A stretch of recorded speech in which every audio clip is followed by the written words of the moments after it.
4. How are we doing, guys? We doing good?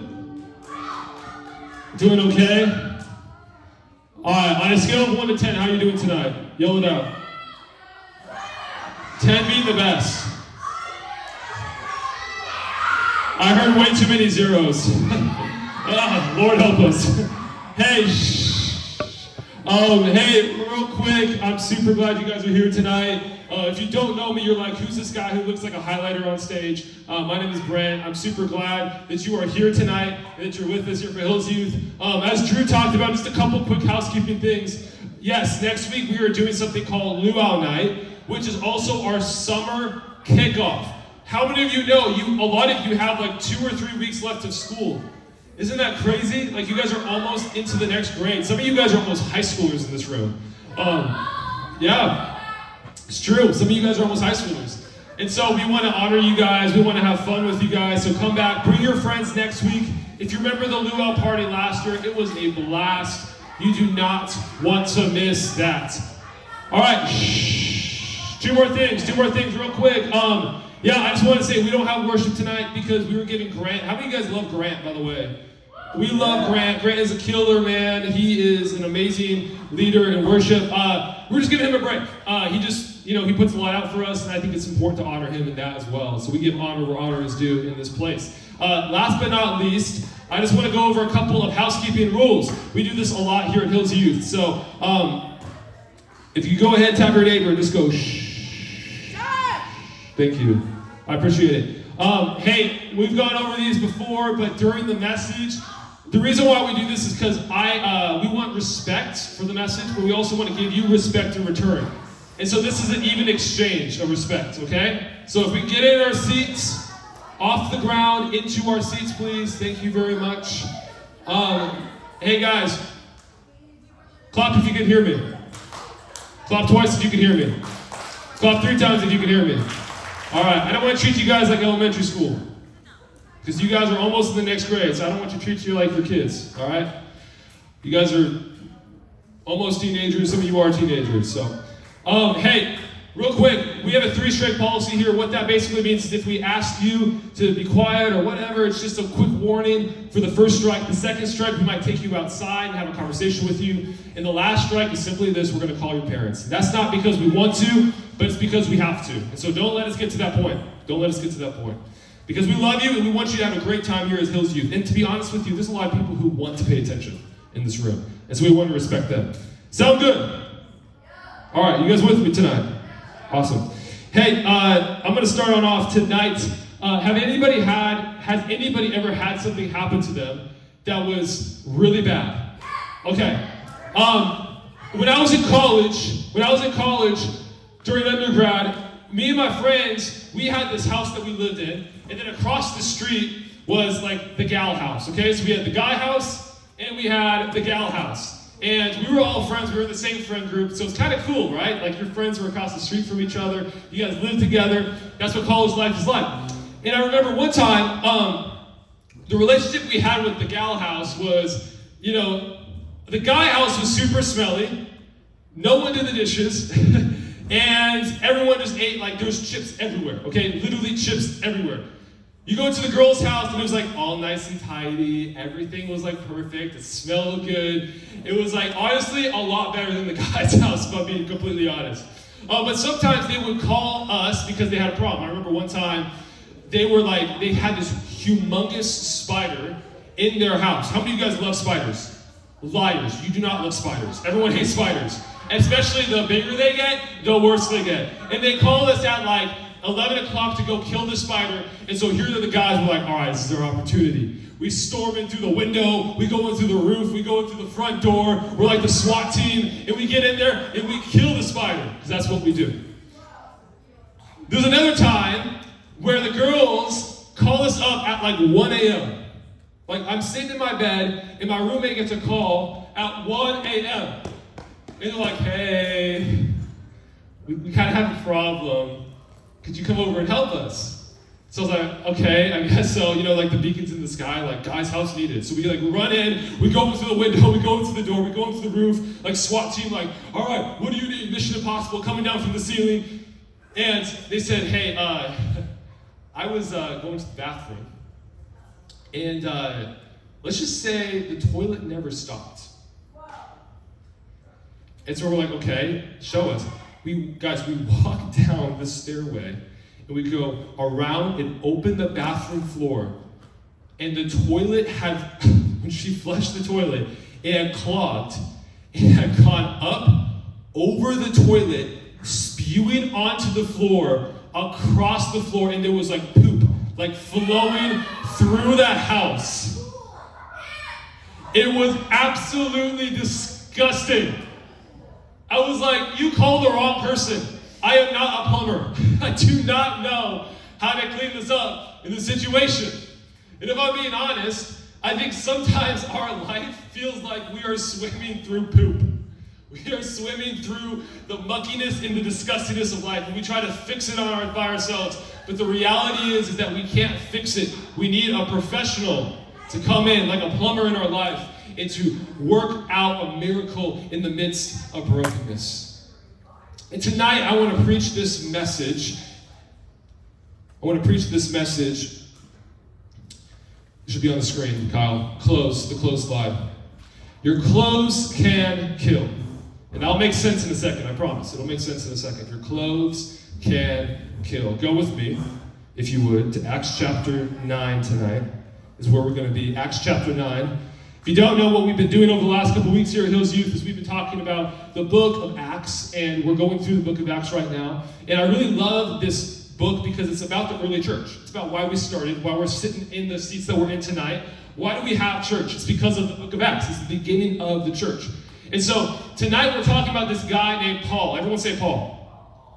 Paul was this man who lived in the early church days, but he worked for something called the temple, or the Pharisees. Now, during this time, the Christians and the temple were not the same thing. They didn't like each other. So Paul's profession was to kill Christians. Everyone say, ew. Yeah, ew. That's what Paul would do. He would go around and he would kill Christians for what they believe. Kind of sounds messed up, right? So that's what Paul would do. And this is where we're going to pick up in Acts chapter 9, verse 1. I won't spoil too much, but we'll just jump right on in. And by the way, I also want to say this. His name, before what happens in the story, is actually Saul. So when you see the word Saul, that's him. Meanwhile, everyone say meanwhile. Meanwhile, Saul was uttering threats with every breath and was eager to kill the Lord's followers. So he went to the high priest, who was the leader of the temple essentially, and he requested letters addressed to the synagogues in Damascus, asking for their cooperation in the arrest of any followers of the way. Now when you see that word, the way, that was the church. It's because they believed in the way of Jesus. He was asking for permission, basically, to kill any followers of the way. He wanted to bring them, both men and women, to Jerusalem in chains. And as he approached Damascus on his mission, this is really important, guys. Lean in here. As he was approaching Damascus on his mission, can you go to the next slide real quick, Kyle?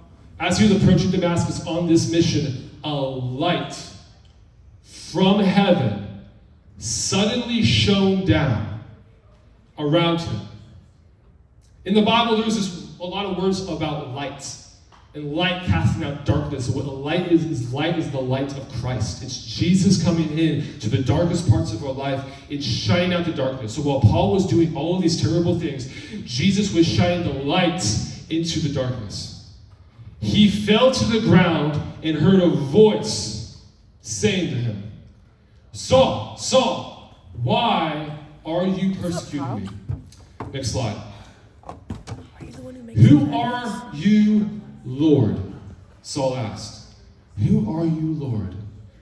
And the voice replied, I am Jesus, the one you are persecuting. Now get up, go into the city, and you will be told what you must do. What's happening in this story, friends, is that Saul is coming to this moment in his life where he's realizing that the problems that he's been dealing with, the lifestyle that he's had, is coming in direct confrontation with the light of Jesus Christ. I love how it says he asks, who are you, Lord? Which means he already knows who Jesus is. which means he already knows the mess he's in, the poop he's swimming in. Hello. Who are you, Lord? And the voice said, I am Jesus. Almost as if he didn't need to say it, but it was a declaration that in the midst of all of the problems and the things that Saul was in, he is Jesus. I brought my wardrobe tonight. I don't know if you know that. This is my wardrobe. This is what I wear on a day-to-day basis. Can't you tell? I love wearing these things. Now, the funny thing about my wardrobe is that these are all something called clothes, in case you couldn't tell. And clothes are something that we wear on a day-to-day basis. You see, in the morning, I get up and I put on clothes. How many of you guys put on clothes in the morning? Every hand should be up. I really hope every hand is up in this room. In the morning, we get up and we put on clothes. But why do we put on clothes? See, we put on clothes to conform in front of people. We want to conform to people's opinions. And the way we conform to people's opinions is that we have to perform in front of people. And you see, when we conform to people's opinions, we have to perform in front of people because we believe that gives us purpose. But when we look for purpose in people and not a person in the name of Jesus, then our purpose is only dilated to the point of what they believe about us, what friends think about us, what opinions we have. Clothes are interesting. A lot of us pick out clothes because we think that our clothes will give us purpose. Some of you put on clothes because clothes will give you popularity. Some of you put on clothes because you might get that person to look at you. Clothes do a lot of things for us. Clothes could be a great thing. They could be a gift given at Christmas, but they can also be something that our identity is attached to. So this is what I want to say this. To set it up tonight, each one of these clothes might mean something different. So I just want to show you, this is like my OTD, hello. This is like what I'm going to put on my clothes today. And this is basically kind of like what we do in life. We put on the clothes of identity, the clothes of hopelessness. We put on the clothes of popularity, the clothes of how many likes did I get on my Instagram, the clothes of all of these things. This is how we go about life, right? And so if I'm like getting ready in the morning, it might look kind of like this. Putting on clothes. It's pretty fashionable, right? It's pretty fashionable. Wouldn't you like, how would you rate my fashion choices on a scale of 1 to 10? Shout it out. This is pretty good, isn't it? I really like this one. It's like a vest almost. It's like super in style today, guys. You guys should wear it at Rolling Hills, actually. Boom, look at this. This is like a Jesus robe. This is like The Chosen. Anybody seen The Chosen? Wow, one person has seen The Chosen in here? That's so sad. Where's the sleeve of this thing? I'll answer questions afterwards. I'm showing you my runway, okay? By the way, side note, next week we're going to have a fashion show for the best person who dresses up for Luau. So wear your clothes. Shameless plug. I'm like a firefighter now. Honestly, I don't even know if it's all the way on. All right.